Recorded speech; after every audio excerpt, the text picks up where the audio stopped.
ජුනි 22 වෙනිදා බණ්ඩාරවල තියෙන ගෙදරට ගිහිල්ලා මගේ ගෙදරට ගිහිල්ලා අම්මව මුණ ගැහිලා ගමේ පොලිසිය නිලධාරියෙක් දැනුම් දීලා තියෙනවා CID එකට 28 වෙනිදා ඇවිල්ලා ප්‍රකාශයක් දෙන්න කියලා. පොඩි සටහනක් ඒකත් එක්ක දීලා තියෙනවා. ඒ සටහනේ සඳහන් වෙලා නැහැ කුමන විමර්ශනයකට කතා කරන්න කියලා. පරිගණක අපරාධ අංශයෙන් අපරාධ විමර්ශන අංශයෙන්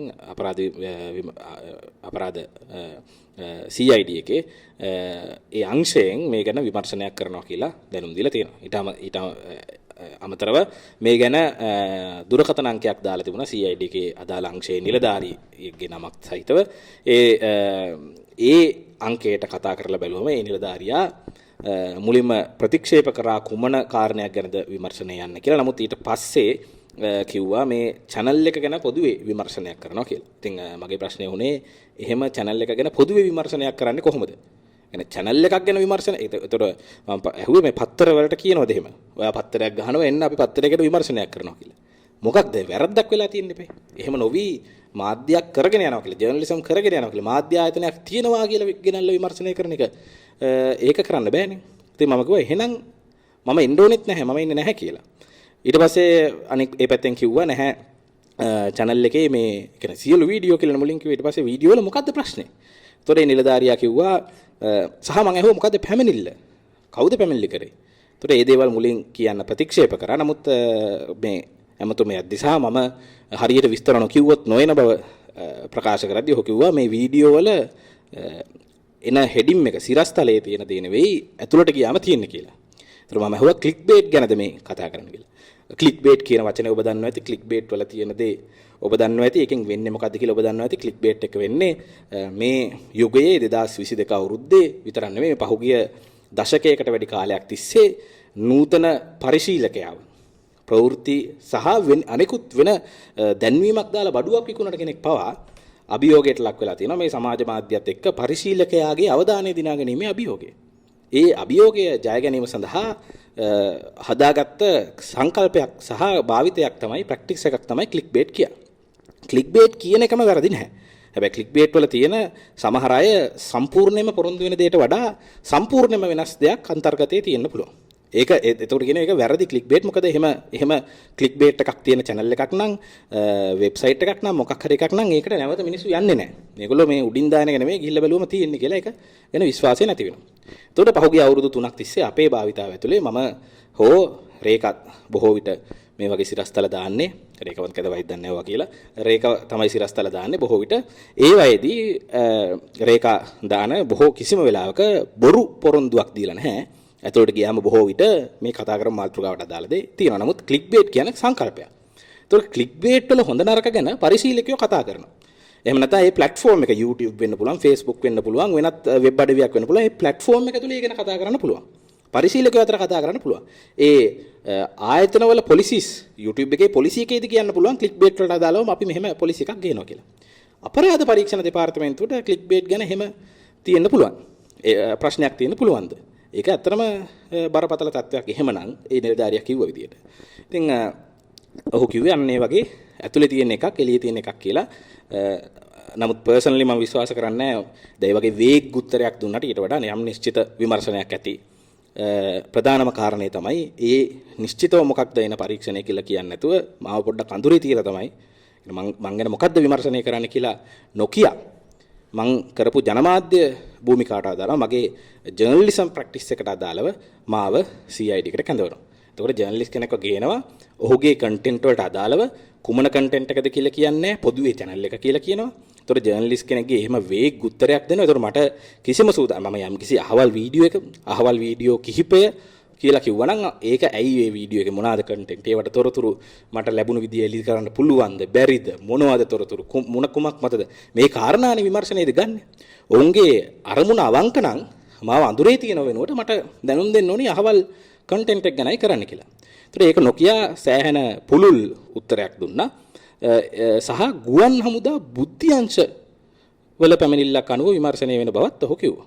කියන්නේ බුද්ධිංශ වලින් පැමිණිලි දාලා ජනමාධ්‍ය ගැන විමර්ශනය කිරීමම හරිම පුදුම සහගතයි. ඉතින් ඒ විදිහට බුද්ධිංශ වලින් තමයි මේ නිලධාරියා කිව්ව විදිහට පැමිණිල්ල තියෙන්නේ. ඔය කාරණා තමයි දැනට තියෙන්නේ. මේ කියපු කාරණා වලට සම්පූර්ණ වෙනස් දේවල් CID එකට 28 වෙනිදා ගියාට පස්සේ මට එකපාරම මේසය මතදී මුහුණ දෙන්න සිදු වෙන්න ඉඩ තියෙනවා. ඉතින් කිසිම ඕෆ් ගාඩ් මාව අල්ලා ගැනීම අරමුණ වෙන්න පුළුවන්. ඒ වගේම මට තියෙන අනෙක් බිය තමයි අපගේ සම්බන්ධතා, අපගේ ජංගම දුරකථන, වෙනත් උපකරණ ආදිය ඔවුන්ගේ භාරයට අරගෙන අපේ මේ භාවිතාව මේ දින කිහිපේ ඔබ දන්නවා 7 දෙනෙක්ව අත්අඩංගුවට ගත්තා. 8 වෙනියෙක් ඉන්නවා අමල් සාලින්ද ඉන්නවා වෙනම කාරණයකටත් අත්අඩංගුවට අරන්. තව 11 දෙනෙක්ව අන්තර් විශ්වවිද්‍යාල ශිෂ්‍ය බල මණ්ඩලය අත්අඩංගුවට ගන්නවා මේ ගෝල් ෆේස් එකේ එළියේ ප්‍රොටෙස්ට් කරපු අය. එතකොට මෙහෙම වෙලාවක තීරණාත්මක වෙලාවක් මේක. මගේ channel එක අපේ channel එක මගේ සහ රේකගේ channel එක ලංකාවේ ලියාපදිංචි කම්පැනි එකක් විදිහට තියෙන channel එකක් මේක. කම්පැනි එකක් විදිහට ලියාපදිංචි කරලා තියෙනවා. අපි කාලයක් තිස්සේ මාධ්‍ය භූමිකාවේ ඉන්නවා. මම මගේ history එක ගැන වැඩිපුර කතා කරන්න යන්නේ නැහැ. මගේ කයිවාරුවක් විදිහට. නමුත් history එකක් තියෙනවා අපිට. එහෙම කරපු අපිට මේ වගේ අපේ devices මේ වෙලාවේ බාරයට අරගෙන කුමන හෝ විමර්ශනයක් නිසා ලක් වුණොත් CID එක සාධාරණ වෙන්න පුළුවන්. අපිට මම මෙතන චෝදනා කරන්නේ නැහැ CID එක මාව දඩයම් කරනවා වගේ එකක්. මෙතන මට පුද්ගලයෙක් විදිහට ඒක චෝදනා කරන්න බෑ. නමුත් CID එක දැන හෝ නොදැන මේ කරන දෙයින් කියන මට එරෙහිව විමර්ශන කරන නිලධාරීන්ව නිකන් ලේබල් කරන්න ලෑස්ති නෑ. මම මේ වෙලාවේ වෙන කෙනෙක්ව ගෙන්නුවා නම් මගේ පර්සනල් අදහස කියනවා ඒක ගැන. මම ඒක කියන්නේ ඒක අපි අතර ඩිස්පියුට් එකක් වෙන නිසා. නමුත් මම කියන්නේ ජර්නලිස්ට් කෙනෙක් විදිහට මගේ මේ උපකරණ සහ අපේ මේ channel එකට අදාළ දේවල් විශේෂයෙන් social media contacts වගේ දේවල් මේ වෙලාවේ විමර්ශනය කිරීම කුමන හෝ හේතුවක් මතද ඒගොල්ලෝ තාම කියලා නැහැ හේතුව. කුමන හෝ හේතුවක් මත ඒ කරන විමර්ශනය නිසා ඉදිරියේදී මේ වෙලාවේ අපි කරමින් ඉන්න ජනමාධ්‍ය භූමිකාවට ඒක අඩපණ වෙන්න පුළුවන්, දුර්වල වෙන්න පුළුවන්. ඕක තමයි ප්‍රධාන වශයෙන් මගේ පැත්තෙන් කියන්න තියෙන කාරණේ. උදාරින්දු දැන් අර ඔයා කියපු එකෙන්ම ගත්තොත් එහෙම දැන් එන්න කිව්වේ අපි සරලවම කියනවා නම් හෙඩිමි තියෙන එකක් ඇතුළේ තියෙන එකක් කියන එක නේ. පත්තරයක නම් හෙඩිමි තියෙන එකක් ඇතුළේ තියෙන එකක්. ඒක ජර්නලිසම් වලට අදාළ කාරණයක් මිසක් අපරාධ වරදක්වත් ඒ සම්බන්ධයෙන් අදාළ කාරණයක් නෙමෙයි. ඒක ගැන අපරාධ විමර්ශකයන්ට හොයන්න දෙයක්වත් නැහැ. අනිත් එක තමයි දැන් පත්තරවල ඕන තරම් යනවනේ එහෙම. ඕන තරම් යන ප්‍රධාන මීඩියා වල ඕන තරම් යනවා. හැබැයි ඒවා සම්බන්ධයෙන් කිසිම දෙයක් වෙන්නේ නැහැ. ඕන තරම් බොරු ප්‍රවෘත්තිත් යනවා. එහෙම කරන්න කියන එක නෙමෙයි අපි කියන්නේ. එහෙම යනවා. හැබැයි ඒගොල්ලොන් අත තියන්නේ නැහැ. දැන් සමාජ මාධ්‍ය වල තමයි අත තියන්නේ. ඒකට හේතුව තමයි දැන් ලංකාවේ මම හිතන්නේ විමර්ශන කරන කට්ටිය සහ දේශපාලඥයෝ ඉන්නේ අවුරුදු ගානක් පිටිපස්සේ. අපි දැන් ලෝකෙ එහෙම නැහැ. ලෝකේ නව මාධ්‍ය තමයි ඉස්සරහට එන්නේ. YouTube journalism කියලා courses තියෙනවා. Google search කරලා බලන්න. Global Investigative Journalism Forum එකෙන් කරනවා සමහර ඒවා. TikTok journalism කියලා තියෙනවා. අද තොරතුරු දැනගැනීමේ කොමිෂන් සභාවේ කොමසාරිස්වරයෙක් වන කවුද මේ ජගත් ලියනාරච්චි මම ඉන්දුනිලුස් කොඩාරච්චි ඕක අපි පිරිසක් ගියා චෙන්නයි වල කැම්පස් එකකට 2019 සැප්තැම්බර් මාසේ. ඒතකොට ඒ කැම්පස් එකේ TikTok journalism කියලා කෝස් එකක් තියෙනවා. ඒ වෙනකොටත් ඊට අවුරුදු දෙකකට කලින් ලංකාවේ එක්කෙනෙක් ඉගෙනගන්නත් තියෙනවා. මම තරමින් දැනුත් ඉගෙන ගන්නවා. ඊට පස්සේ Facebook journalism කියලා වෙනම එකක් තියෙනවා. ලංකාවේ දැනට ඒක කරනවා. අපි කරලා තියෙනවා. කරපොයි ඉන්නවා. සහ අපි පොඩ්ඩක් මැදට පැන්නොත් එහෙම දැන් අපි මම අනිද්දා පුවත්පතේ වැඩ කරද්දී අනිද්දා පුවත්පතේ කර්තෘ මණ්ඩලය ලබාගත් ට්‍රේනින් එකක් තිබුණා.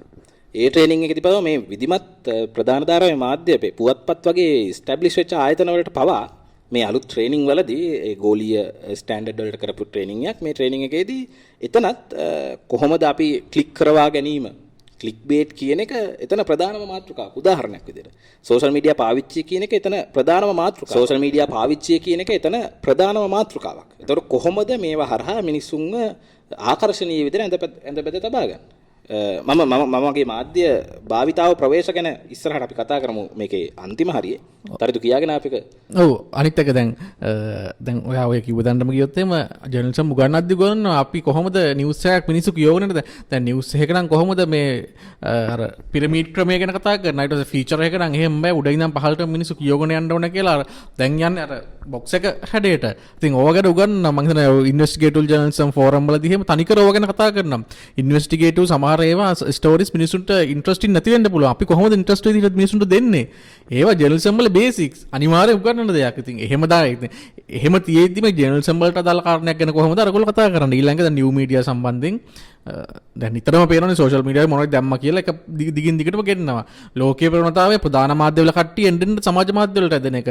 නිව් මීඩියා ගැන කතා කරන්න ගන්න එක. ප්‍රධාන channel තියෙන YouTube වලට වෙනම වීඩියෝ කරනවා ලෝකේ. දැන් එහෙම නැතු ඒව ගැන වෙනම කෝසස් තියෙනවා.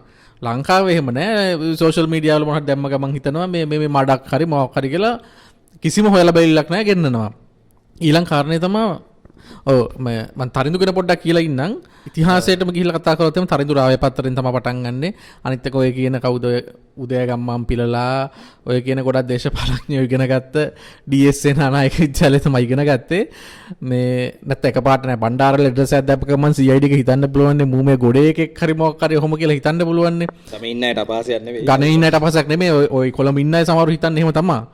ඒකින්ද එහෙම කිව්වේ. එතකොට DSN අනායක විද්‍යාලය ඉගෙන ගත්තේ රාවය පත්තරෙන් ජර්නලිසම් පටන් ගත්තා. ඊට පස්සේ අනිද්දා පත්තරේ දීර්ඝ කාලයක් වැඩ කළා. අනිද්දා පත්තරේ විශේෂං කර්තෘ විදියට වැඩ කළා. ඉන් පස්සේ දැන් සටහන් රේඩියෝ විදියට වැඩ කරනවා. තරුණ ජනමාධ්‍ය දිගයේ සංගමේ ආරම්භක සමාජිකයෙක්, තරුණ ජනමාධ්‍ය දිගයේ සංගමේ හිටපු සභාපතිවරයෙක්, කමිටි මෙම්බර් කෙනෙක්, වර්කින් ජර්නලිස්ට් ඇසෝසියේෂන් එකේ කමිටි මෙම්බර් කෙනෙක් හිටපු ක්‍රියාකාරී සමාජිකයෙක්. ඉන් එහා ගිහිල්ලා මානව හිමිකම් සම්බන්ධයෙන් වැඩ කරපු කෙනෙක්. කවුද? කොටදෙනියාවේ කොටදෙනියට කොටකෙතන හැම මීඩියා එකක්ම බොරු ප්‍රවෘත්ති දාද්දි තරිඳුල තමා ගිහිල්ලා තරිඳුල ඇතුළු කට්ටියක් තමා ගිහිල්ලා මුලින්ම මේ දාන ප්‍රවෘත්ති වැරදි කියලා ඒව ඇත්ත කතාව ලිව්වේ. ඊළඟට කොටදෙනියාව සේයාගේ සිද්ධියේදී අපි දෙන්න තමයි මුලින්ම අර අතරොණ්ඩ ගත්ත ළමයි ගෙදෙට්ට ගියේ. අපි තමයි මුලින්ම කිව්වේ මේ පොලිසියෙන් බොරු අතරොණ්ඩ නම් තියෙන්නේ කියලා. ඉන් එහා දැන් ඔතනින් පටන් ගන්න ගොඩක් මානව හිමිකම් සතුපත්සල සිද්ධිය සම්බන්ධයෙන් මානව හිමිකම් ශේෂ්ත්‍රයේ ගොඩක් වැඩ කරපු කෙනෙක්. ඒ කියන්නේ සාමාන්‍ය ජනමාධ්‍යවේදියෙක් සාමාන්‍යයෙන් හඳුන්වන ලෝකේ ජනමාධ්‍යවේදියෙක් මානව හිමිකම් ආරක්ෂකයෙක් විදිහට වැඩ කරන්න ඕන කියලා. ලංකාවේ එහෙම නැති වුණාට එතකොට ඒකේ වචනේ පරිසරාර්ථ අර්ථයෙන්ම එතකොට එහෙම වැඩ කරපු කෙනෙක්. ඉන් එහා ගිහිල්ලා මේ දැන් වර්තමාන සිද්ධි ගත්තොත් එහෙම ඔය දැන් ගෝටාගෝ හෝම් කියලා කට්ටිය වැඩ කරන්න ගත්තට ඊට කලින් ඉඳන් මේ වැරදි සම්බන්ධයෙන් පෙන්නවල දීපු කෙනෙක් අප්‍රේල් 9 ඉඳන් හිටියා. මැයි 9 ගහද්දිත් එතන හිටියා. සමහරට අදත් ඉන්නවා. ඉතින් එක දිගටම හිටියා. ඊට අමතරව දැන් අනිත් කියන්න ඕනේ දැන් මේ අපේ සමහර අය මහින්ද රාජපක්ෂ හරි ගෝඨාභය හරි දේශබන්දු හරි ඔය හැමෝම ගැන නිතරම අපි වීඩියෝ කරනවා අපි කතා කරනවා. අපිට කිසිම පුද්ගලික තරහක් නැහැ කිසිම කෙනෙක් එක්ක. මොකද අපේ පවුලේ කවුරුවකුත් අපිට මොනවත් කිසිම දෙයක් පෞද්ගලිකව කරලා නැහැ එහෙම තරහ වෙන්න. අපි කරන්නේ ජනමාධ්‍ය භූමිකාව අනාවරණය කරනවා. හෙට වෙන ඔය කාට හරි මහින්ද රාජපක්ෂ අසාධාරණයක් වුණොත් අපි සමහරට කතා කරා. ඒක හොඳම උදාහරණය තමයි දේශබන්දු තැන්නකෝන් සම්බන්ධයෙන් උසාවියේදී හැමෝම දේශබන්දු ගැන විතරක් කතා කරද්දී අපි නඩු ඉවරලා ආවිදින් වීඩියෝ එකක් කරලා කිව්වා දේශබන්දු මේකේ වැරදිකාරයෙක් වෙන්න ඕන. හැබැයි දේශබන්දුක දංගෙට ඉරලා නිකන් ඉන්න බෑ කියලා. ඔව්. අපි ඒක නැවත කිව්වේ ඔහු නිලධාරියෙක්. අපි අන්තිමට පරිගත කරපු වීඩියෝ එකෙදිත් කිව්වා ඔහු නිලධාරියෙක් දේශබන්දු. ඉතින් එයාව අන්තිමට කොටු වෙනවා. ඒක නිලධාරීන්ට පාඩමක්. ඔය වගේ වැඩ කරන නමුත් එතනින් සීමා වෙන්න බෑ කියලා. සීමා වෙන්න බෑ කියලා. අපිට මතක ඇති ශානිය බේසයකට වෙච්ච අසාධාරණ ගැන කතා කරද්දී අපි දෙන්නම එකතු වෙලා වීඩියෝ එකක් කරද්දී අපි ඒකෙදිත් කිව්වා ශානි වරදක් කරලා තියෙනවා නම් ඒ වරද ගැන විමර්ශනය වුණාට අපිට ප්‍රශ්නයක් නැහැ. හැබැයි ඒව මානව හිමිකම් මූලික අධිපතිතුමන් ආරක්ෂා වෙන විදිහට කරවෙන්න ඕන. නිකන් වරදක් නොකර දඬුවම් දෙන්න බලාගෙන විමර්ශනය කරනවා ඒක ප්‍රශ්නයක්. ඊළඟ දැන් මේ තරිඳුගේ සිද්ධියට આવොත් එහෙම අපරාධ පරීක්ෂණ දෙපාර්තමේන්තුවට පැමිණිලි ඕන තරම් එන්න පුළුවන්. බොහෝ වෙලාවට ගොඩක් පැමිණිලි සම්බන්ධයෙන් අපරාධ පරීක්ෂණ දෙපාර්තමේන්තුවේ මූල්‍ය වංචා මට සංඛ්‍යාව මතක නැහැ. සංඛ්‍යාවෙන් උඩ හැර දෙනේව සම්බන්ධයෙන් විමර්ශනය කරන්න බෑ. පැමිණිලි බාර ගන්න බෑ. මිනිමරුමක් සම්බන්ධයෙන් උනත් ඩිරෙක්ට් පැමිණිල්ලක් බාර ගන්න බෑ. පොලිස්පතිවරයා හරහා තමයි අපරාධ පරීක්ෂණ දෙපාර්තමේන්තුවට එන්න ඕන. පොලිස්පතිගේ ඍජු අධීක්ෂණය යටතේ තමයි අපරාධ පරීක්ෂණ දෙපාර්තමේන්තුව කියන ආයතනය තියෙන්නේ. එතකොට ඔය අපරාධ පරීක්ෂණ දෙපාර්තමේන්තුවට සහ පොලිස් මූලස්ථානයට බරපතල සිද්ධි සම්බන්ධයෙන් ඕන තරම් පැමිණිලි කරනවා. ඒව ගැන කිසිම විමර්ශනයක් නැහැ. දැන් අපි කලින් කතා කරලා ලසන්ත ගැන ඕවා ගැන මොනවත් නැහැ.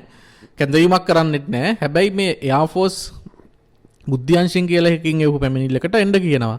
බුද්ධ්‍යංශයක රාජකාරිය පැමිණිලි කරන එකද මොන හරි දෙයක් තියෙනවා නම් හොයන්න කියලා කියන්න පුළුවන්. අපි නිතරම කතා කරනවා ඉතින් මේ අප්‍රේල් 21 පාස්කු ප්‍රහාරය සම්බන්ධයෙන් පාස්කු ප්‍රහාරය ගැන කොහොම බුද්ධි තොරතුරු කලින් දීලා ඒගොල්ලෝ බුද්ධ්‍යංශ වලට තිබ්බනේ ඒවා කරන්න. ඒවනේ අපරාධ. ඊට පස්සේ මැයි 21 මැයි 9 වෙනිදා ගහද්දී බුද්ධ්‍යංශ එහෙම පැමිණිලි කළේ නැහනේ. ඉතින් ඇයි එහෙනම් ජනමාධ්‍යවේදියෙක් සම්බන්ධයෙන් ජනමාධ්‍ය ආයතනයක් සම්බන්ධයෙන් පැමිණිලි කරන්නේ? පැමිණිලි කරපු පළලට ගෙන්නන්නේ. හොඳම උදාහරණය සුදුලූණු සිද්ධිය සම්බන්ධයෙන් ලංකාදීප පත්‍රයේ දැම්මහම ලංකාදීප පත්‍රයේ කට්ටුට එන්න කිව්වහම පාර්ලිමේන්තුවේ දෙයක් කතා කරලා කිව්වා ආණ්ඩුවේ ඇමතිවරු කිව්වා මහින්ද රාජපක්ෂ මැදිහත් වෙලා කිව්වා ගෙන්නන්න එපා කියලා. ප්‍රධාන පත්‍රයකට එහෙම කියනවා නම් ඇයි මේ නිව් මීඩියා එකකට වෙනස් විදිහකට සලකන්නේ? පැමිණිල්ලක් ආපු වලියට ගෙන්නන්න ඕනද? අනිත් එක කියනවා දැන් මේ කියන්නේ එන්න බය හින්දා කියන්නේ නෙමෙයි. දැන් මේකට මමත් 4 පාරක් හෝ 5 පාරක් අපරාධ පරීක්ෂණ දෙපාර්තමේන්තුවේ ගිහිල්ලා කට උත්තර දීලා තියෙනවා. එන්න බෑ කියලා නෑ. හැබැයි මේගොල්ලන්ගේ ප්‍රවේශය ගැන අපිට ප්‍රශ්නයක් තියෙනවා. ඒ කියන්නේ ඇත්තට මේකෙදිත් මම යනවා ඊටාම් පැහැදිලිව යනවා සහ උත්තර දෙන්න බැරි කිසිම දෙයක් මම කරලා නැති නිසා ඕනම දෙයක් ගැන උත්තර දිය හැකියි. ඉතින් එකම දේ ඉතින් අපිට කලින් කිව්වනම් අපි හොඳට ලෑස්තිලා ඒගොල්ලෝගේ විමර්ශනයට සපෝට් කරන්න තිබුණා. ඒගොල්ලෝගේ යම්කිසි විමර්ශනයක් ඇති ඒ කාරණේට බරපතල අපරාධයක් විය යුතුයි. බරපතල අපරාධයක් ගැන වෙන්නේ නැතිනේ මේ වුන් බලාපොරොත්තු වෙන්නේ. සමහර විට අපි දන්නේ නැහැ. සමහර විට නොකියුවට මේ අපි බරපතල එලිදරව් කරලා තියෙනවා ලංකාවේ වූ හෝ වෙන්න නියමිත අපරාධ පිළිබඳව. සමහරට ඒගොල්ලෝ නැවතත් ලසන්ත වික්‍රතුංග ඝාතනය ගැන විමර්ශන කරනවා වෙන්න පුළුවන්. ඔවුන්ගේම බී රිපෝට් නැති වෙලා වෙන්න පුළුවන්. අපි ඔවුන්ගේම ආයතනයේ බී රිපෝට් වලින් තමයි ලසන්ත වික්‍රතුංග ඝාතනය ගැන ඊයේ පෙරේදා වීඩියෝ එකක් කරේ. ඒ වීඩියෝ එක කරලා උණුහුම යන්න කලින් තමයි මේ කතා කරේ. සමහරට ප්‍රගීත් එක්නැලිගොඩ අතුරුදාන් කිරීම ගැන විමර්ශන කරන්නට වෙන්න පුළුවන්. ඉතින් එහෙමනම් අපි තව ටිකක් තොරතුරු අරගෙන ගිහිල්ලා කතා කරන්න පුළුවන්. හරියට කිව්වනම් කුමන කන්ටෙන්ට් එකද කියලා. ඉතින් ඒක කිව්වේ නැහැ. නමුත් ඇත්තටම 28 වෙනිදා යන්න සහ ප්‍රකාශ කරන්න ලෑස්ති. නමුත් ඉතින් අපි දන්නවා මේ කියන්නේ මේ යාන්ත්‍රණය මේ ක්‍රියාත්මක වෙන විදිය ගැනත් අපි දන්නවා.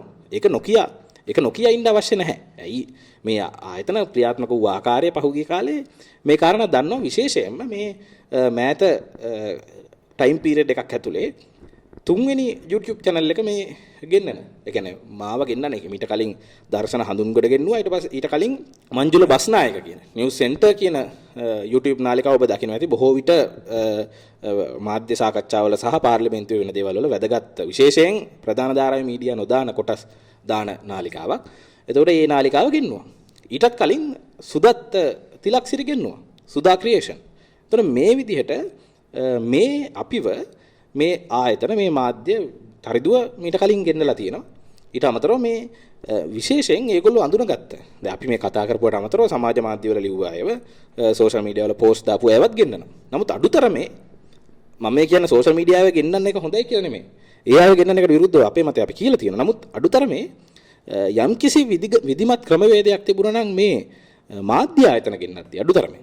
يعني දර්ශන හඳුන්ගොඩ ගෙන්නවද්දීත් කුමන කාරණයටද කියලා කිව්වේ නැහැ. සුදත්ත තිලක්සිරි ගෙන්නවද්දීත් කුමන කාරණයටද කියලා කිව්වේ නැහැ. එතකොට ඒ අය ගෙන්නුවට පස්සේ අපි දැකපු දේ තමයි ඒ කාරණා විමර්ශනය කරන්න තරම් බරපතල අපරාධ නෙවෙයි. මේ මාධ්‍ය කන්ටෙන්ට් ගැන තමයි විවිධාකාර කරුණු අරගෙන සටහන් කරගත්තේ. එතකොට මේක දැන් ඊළඟට තරිදුව ගෙන්නයි. තරිදුගේ නාලිකාවට. ඊළඟට දැන් ಭಾರತව ලංකාවේ නැහැ. ඊට පස්සේ කවුද SL log ගෙන්නයි. එතකොට මේ වගේ මේ පොලිමේ එක් නාලිකාව කරගෙන යනවායි කියන කාරණාවට. කියන්නේ channel එකක් කරගෙන යනවායි කියලා ඒ channel ගැන ඒගොල්ලෝ කරුණු එකතු කරලා ගෙනල්ලා පොදුවේ ප්‍රශ්න කරනවද කියන ප්‍රශ්නේ එනවා. එතකොට මේක පිළිවෙලක්ද මේක පොලිමක්ද? එයාව ගෙන්නුවා ඊළඟට මෙයාව ගෙන්නුවා ඊළඟට මෙයාව ගෙන්නුවා. මේ අපි පොලිමේ CID එකට යා යුතුද කියන ප්‍රශ්නය. මේ ඇවිල්ලා CID එක කරන විමර්ශනයට හෝ රාජකාරියට එරෙහි මතයක් නිර්මාණය කරන්න යනව නෙවෙයි. අපි ඉඩ තියලා තියෙනවා හරි. අපි නොදන්න මට පර්සනලි මට කිසිම වරදකාරී හෘද සාක්ෂියක් නැහැ. නමුත් කුමන හෝ අපි අපරාධයක් කරලත් දන්නේ නැහැ. නිසා ඒ ඉඩකඩ තියෙනවා. ඒ විමර්ශනයට ඉඩකඩ තියෙනවා. හරි. ඒකට බාධා කරන්නේ නැහැ. නමුත් මම කියන්නේ තියෙන ප්‍රශ්නයක් තියෙනවා. අපිව මේ පොලිමේ එකිනෙකාව ගෙන්නනවාද? එතකොට ඇයි අපි එහෙනම් යා යුත්තේ? ඒ කියන්නේ අපි යනවා. අපි යන්න ප්‍රධානම හේතුව ලංකාවේ විමර්ශන ආයතනයකට බාධා කරන්න හෝ ඒගොල්ලෝගේ විමර්ශන වලට කරදර කරන්න අපිට කිසිම උවමනාවක් නැහැ. අනිත් එක අපිට ප්‍රශ්න උත්තර දෙන්න බැරි අපි කිසි දෙයක් කරලත් නැහැ. නමුත් ප්‍රශ්නය ඇයි හැබැයි තරිදු දැන් ඕකේදී මෙහෙම ප්‍රශ්නයක් තියෙනවා. දැන් ඔයා ඔහොම කිව්වට අපරාධ පරීක්ෂණ දෙපාර්තමේන්තුව කියන එකේ දැන් ක්‍රියාකාරීත්වය ගැන මට නම් ප්‍රශ්නයක් තියෙනවා. ඒකට හේතුව තමයි 2019 නොවැම්බර් මාසෙදී ගෝඨාභය රාජපක්ෂ ජනාධිපතිවරයා විදිහට පත් වුණාට පස්සේ මට මතක විදිහට දැන් ඉන්නේ පස්වෙනි අධ්‍යක්ෂවරයා අපරාධ පරීක්ෂණ දෙපාර්තමේන්තුවේ 5 නැත්තම් 6. ඉතින් මේ කෙටි අවුරුදු දෙකමාරක් ඇතුළත අපරාධ පරීක්ෂණ දෙපාර්තමේන්තුවේ අධ්‍යක්ෂවරු 5 දෙනෙක් මාරු වෙනවා කියන්නේ 4 දෙනෙක් මාරු වෙනවා කියන්නේ ඊළඟට දැන් ඉන්නේ 4 වෙනි DIG නියෝජ්‍ය පොලිස්පතිවරයා අපරාධ පරීක්ෂණ දෙපාර්තමේන්තුව බාර කෙටි කාලයක් ඇතුළත එහෙම එකපාරට මාරු කරන්නේ. ඒ කියන්නේ ඒගොල්ලන්ගේ මොන එපාකම් ඉටු කරන්නේ නැති හින්දාද මාරු කරන්නේ. ඊළඟට අපරාධ පරීක්ෂණ දෙපාර්තමේන්තුවේ ක්‍රියාකාරීත්වය ගැන ඊයේ අධිකරණයේදී ප්‍රශ්න කරනවා. අපරාධ පරීක්ෂණ දෙපාර්තමේන්තුව පක්ෂපාතී කියලා අපරාධ පරීක්ෂණ දෙපාර්තමේන්තුවෙන් එන විමර්ශනධාරියා පක්ෂපාතී කියලා අධිකරණ නිරීක්ෂණය කළා.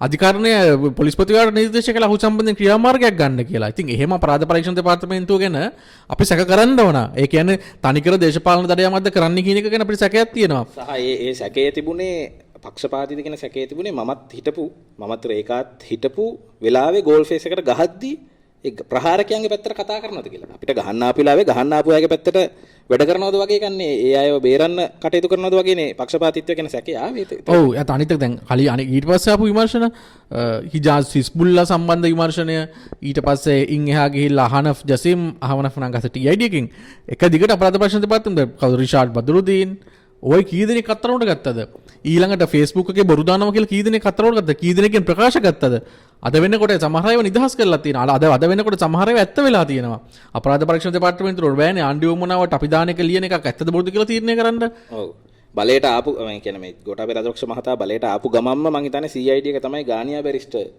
සිදුවීම පටන් ගත්තේ මට හිතන්නේ මට මතක විදියට ඊට පස්සේ කොහොම හරි ඇත්තම කියන්නේ ඒ කාරණේ ඒ කන්සර්න් එක මගේ හිතේ තියෙනවා නමුත් මම මේ වෙලාවේ මේ විමර්ශන ඉවර වෙනතුරු ඒ කියන්නේ මීට කලින් මම CID එක ගැන CID එකට මේ ඇත්තටම කියන්න ඕනේ නිලධාරීන්ට පෞද්ගලික තරහක් තියෙනවද දන්නෙත් නැහැ මොකද මේ මම සමහරවිට දඩබල්ලෝ කියලා තියෙනවා ගෝඨාභය රාජපක්ෂට විරුද්ධව කතා කරන අය පස්සේ පන්නන දඩබල්ලන්ගේ ආයතනයක් බව කියලා තියෙනවා. එතකොට මේ එහෙම කියන්න හේතු තිබුණා. මට මතකයි සාලිය කණුගල කියලා Facebook එකේ ලියපු තරුණේ කුරුණෑගල කොවිඩ් බස් වැඩ කරන්නේ නැති වෙලාවේ කුරුණෑගල ඉඳන් එන්න කිව්වා.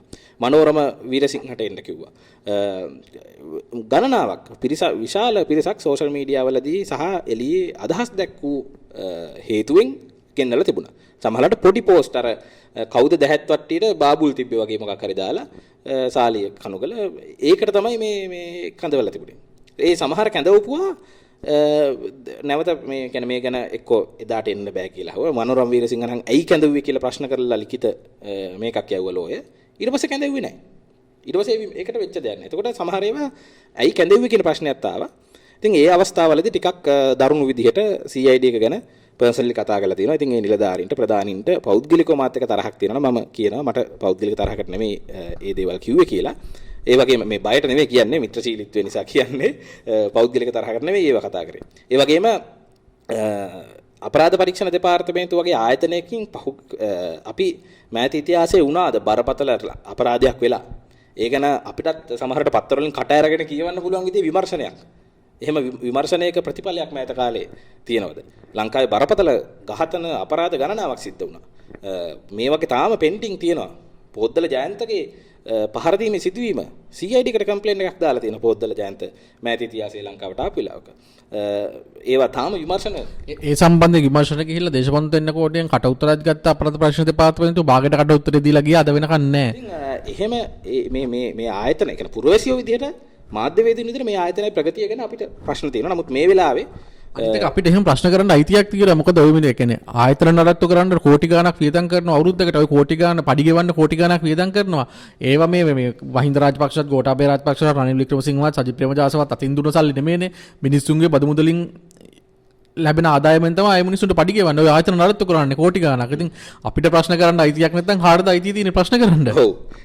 ඉතින් ඕක තමයි CID එක ගැන අදහස. ඉතින් ඒක එහෙම තියෙද්දී අපි ඕපන් විවෘතව තියෙනවා මේ විමර්ශනයට අවශ්‍ය සපෝට් එක දෙන්න ඕන නිසා. එතනින් එහාට අපි CID එක ගැන ස්ලෑම් කරන්නේ නමුත් අපි මේ විමර්ශනය නිසා විතරයි අපි අපේ භාවිතාව මොහොතකින් පොඩ්ඩකින්වත් වෙනස් වෙන්නේ නැහැ. අපේ තියුණුකම කතා කරපු විදිය මම ඒ ගැනත් කෙටියෙන් කියන්නම් අවසානයේදී.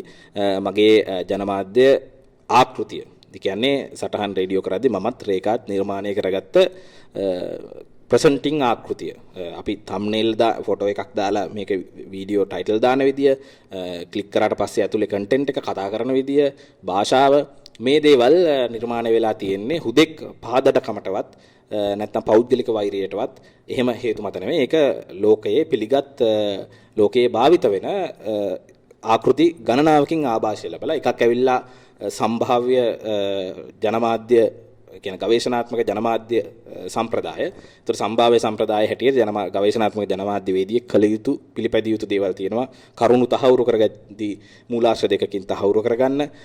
එතන ඉඳගෙන පටන් අරගෙන තමන්ට ප්‍රසන්ට් කරන කරුණු විතරක්. ඒ කියන්නේ අහවල් මාධ්‍ය ප්‍රකාශක කිව්වා කියලා නැත්නම් අහවල් ආයතනය නායකයා කිව්වා කියලා අහවල් රජයේ ආයතනය දැම්ම කියලා. එතකොට ඒක විතරක් පිළි නොගෙන එතනින් එහාට ඉන්වෙස්ටිගේට් කරන්න ඕනේ. එතකොට මේ සම්භාව්‍ය ආකෘතියේ ලක්ෂණ ගොඩක් ප්‍රධාන වශයෙන් පාවිච්චි කරනවා. ඊට පස්සේ